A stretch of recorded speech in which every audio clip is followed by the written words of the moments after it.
this recent plane crash that happened earlier today, early this morning, with the Wagner Group leader Yevgeny Prigozhin, and he was flying back to Russia or to St. Petersburg, where the jet that he was flying on crashed out of the sky.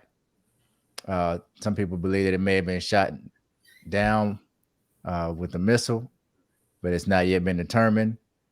It has been confirmed that he was on board the plane that crashed, and he has been confirmed dead. What does this mean for Africa? What does this mean for Russia?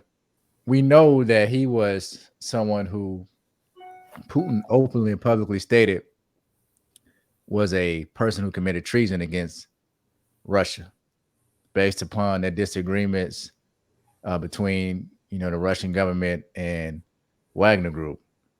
There seemed to be a truce, at least temporarily, that took place when the president of Belarus orchestrated a deal where his soldiers stood down in Belarus when they were where they were advancing to Moscow, and they stopped and stood down, probably due to some type of monetary or money's being given to him as a leader or his comrades. But Putin always consistently said this was an act of treason and that he would do what he needed to do, or that they would do what they needed to do to protect the lives of their people. So we were all watching from afar to see if they really came to an agreement where things would go on, or if there was going to be some type of retaliation. And we got our answer today. At least I think we got an answer today. Some people say this could be, some type of intelligence attack from another country, but I don't believe so. I believe that Putin shot the plane down or the jet down, and it was due to the fact that he couldn't trust the leader of Wagner, and he couldn't trust some of the people that were involved with the potential coup that they were trying to impose on the country. So recently, prior to Prigohzin flying to St. Petersburg, some people believe that he was actually in Africa. In fact, some people think that he was in Niger, even though they haven't been able to really factually say where he was because they haven't been able to geolocate the video. But he gave a speech on video yesterday where he was talking about Wagner Group's role in Africa and assisting Africa in becoming free and helping the people of Africa get justice. So, along with many other things that he said, but after that speech, then he flies to Russia and gets killed. Uh, One of the things about Prigozhin is that when you have someone in his position that can be swayed by monetary gifts, and again, this is what I think it was with the president of Belarus. I believe that he gave them finance financial contributions to prohibit or to prevent, excuse me, a coup from happening. But whenever you get someone in a position that can be compromised by money, then that person can't be trusted, because the same way that they can be paid not to proceed with the coup, they can also be paid to proceed with the coup. So it shows you that their loyalty lies in the price that they're paid versus to the country or to the current leader that is the leader of the country. So I think Putin had no choice but to eliminate this guy uh, for his own sake, to protect not only his own life but also to protect the Russian government from destabilizing and being in a position that would allow the United States or whomever, Ukraine, whomever, to capitalize off of that destabilization. So those are just some of my general thoughts, Baba Makar. I know you watched this closely as well. What came to mind when you saw the news break about Prigozhin's death? Well, actually, I wasn't aware of it until perhaps about an hour ago. Um, so I didn't know. The last thing that I had seen was the video purportedly taken in a desert environment that was claiming that he was in Niger and he was making these statements about freeing Africans. Nobody can free, as Marcus Garvey said, nobody can free African people but African people. Mm-hmm. Certainly people can assist, but we reject this type of you know patriarchal paternalism where you know what's best for us and whatever. But I think what happened is, okay, so this guy is not a military guy. First of all, he started off as Putin's chef, I believe, and then he saw an opportunity. I think they said he was selling hot dogs or something, and he saw an opportunity to form this uh, NGO military, sort of like Blackwater here in the United States, that could go around and do some things that would perhaps benefit the Russian cause without the Russian government being blamed for it, even though they were always linked to the Russian government. But for example, they went into, I believe, their first incursion into Africa, first foray in Africa was in the Central African Republic, where they took advantage of an ethnic conflict between quote unquote African Christians and African Muslims, and they were able to break the car. With the assistance that they gave to the rebels, they were able to break the Central African Republic away from the grip of France. So this was their first action, I believe, in Africa. They also went into Mozambique, where they failed to counter the jihadists that were rebelling in Mozambique. But the bottom line is, once you decide, so here you have a country that's fighting a war essentially against the North Atlantic Treaty Organization, which is using Ukraine for cannon fodder to try to bring down Vladimir Putin. I mean, this is the stated objective of Nero Joe Biden.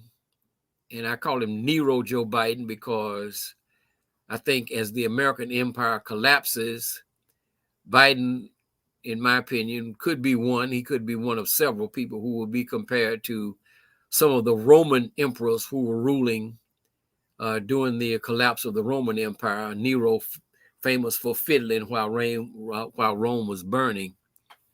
So, that's the stated objective of Joe Biden in this war that actually started in 2014, but then erupted after Putin made numerous offers to, particularly to Joe Biden, to avoid war, and was just totally ignored. So you're in a country that's at war now. Your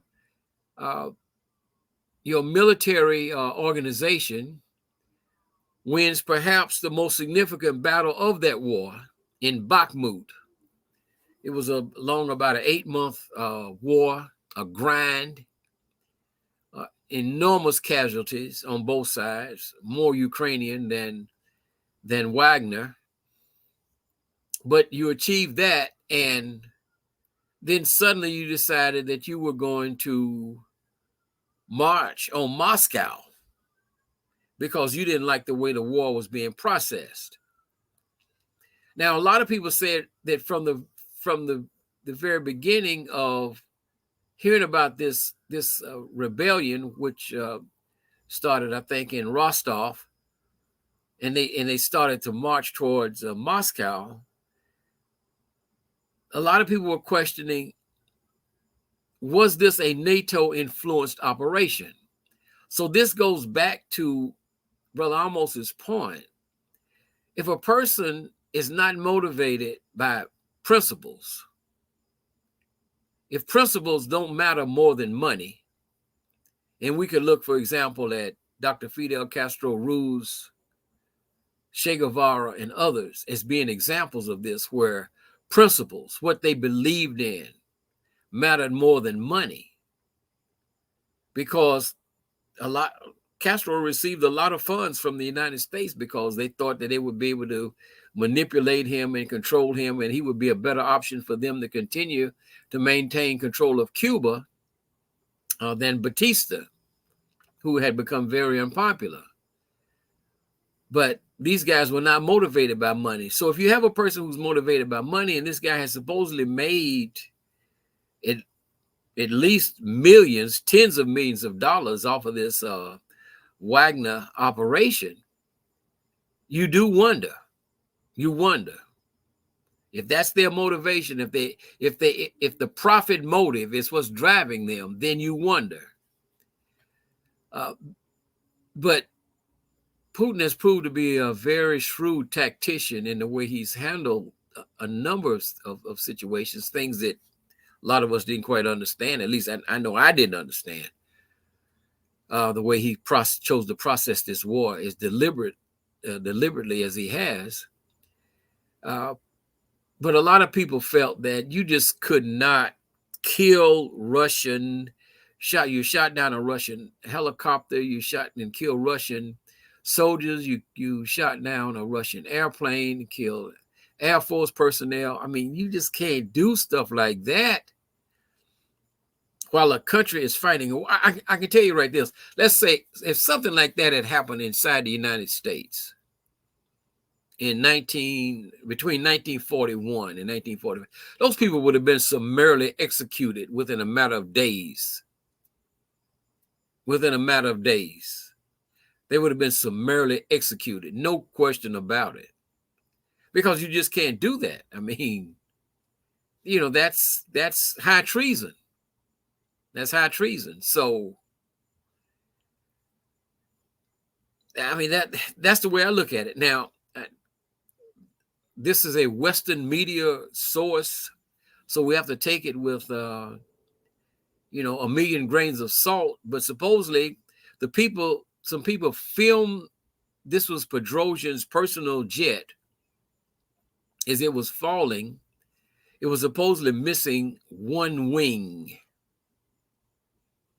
So how is a wing removed from an airplane during flight? Well, theoretically, you could have a massive structural failure. That's certainly possible, but most likely it was a result of some type of cruise missile, or maybe a Su-27 or something. So look, once the old folks used to say when I was growing up, if you make your bed hard, you sleep in it. So I think this is what happened. But in terms of thinking about this, because I do think that the Russian military still needs the Wagner forces, who have most recently been stationed in Belarus. I do think they still need them. So we have to wonder, during this period of time between the attempted coup and what happened today, August the 24th, 2023, was Putin and his cabinet, were they in the process of putting someone else in charge of Wagner? Because supposedly the number 2 man, the actual military commander, was also on the plane with Prigohzin. So we'll have to see how that plays out. The last thing you need when you're fighting a war, particularly a war against NATO, is internal dissent and division. And You know, the Russian people, I believe, trust the person who rebuilt Russia, the Russian Federation, from the ashes of the collapse of the Soviet Union. Because basically NATO was thumping their chests under Boris Yeltsin and all these other guys and saying, look, we got, we're going to have Russia in our hip pocket. And then all of a sudden, Vladimir Putin and his forces rose to power, and they said, no, we aren't going out like that. We didn't lose 17 million people during World War II fighting the Nazis.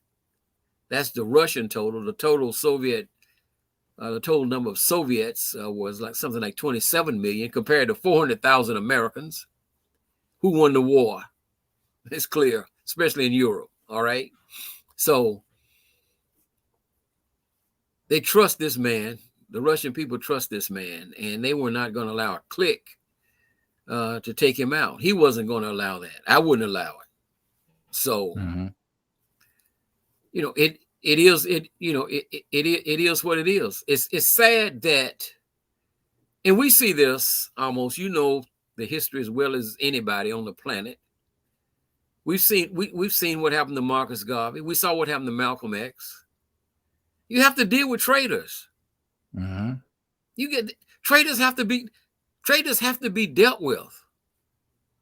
They have to be dealt with. If not, most of the time it's always somebody internal. Most of the time it's somebody always internal. Most of the time it's someone always internal. Even though the person who pulled the people who pulled the trigger that killed Dr. King, were not people of African descent, but the people who helped to establish the conditions that led him back to Memphis, in early April, leading to his assassination on April 4th, were people of African descent. The person standing over Dr. Martin Luther King, apparently giving him, some type of CPR, Merrill McCullough, was an undercover agent for the Memphis police who was rewarded with a position in the CIA. When you see the picture of Dr. King laying on the platform of the Lorraine Motel with Andy Young and all these people pointing off in the direction, not pointing toward the hotel supposedly where James Earl Ray was, but pointing off in another direction, which some people have said that there were U.S. Army snipers there. But the person who was on the ground with Dr. King, just like the person who was on the ground with Malcolm X, Gene Roberts, a New York undercover police officer, Merrill McCullough was an undercover Memphis police officer. Okay? So traitors have to be dealt with. That's just all. There's nothing else you can say. The people who overthrew General Gowon and the others who overthrew Kwame Nkrumah under the direction of the CIA and the Johnson administration, Joseph Mobutu. These people have to be dealt with. Too many of them live nice, long lives. I think that's the best I can say about it. And so that wasn't happening in Russia, okay?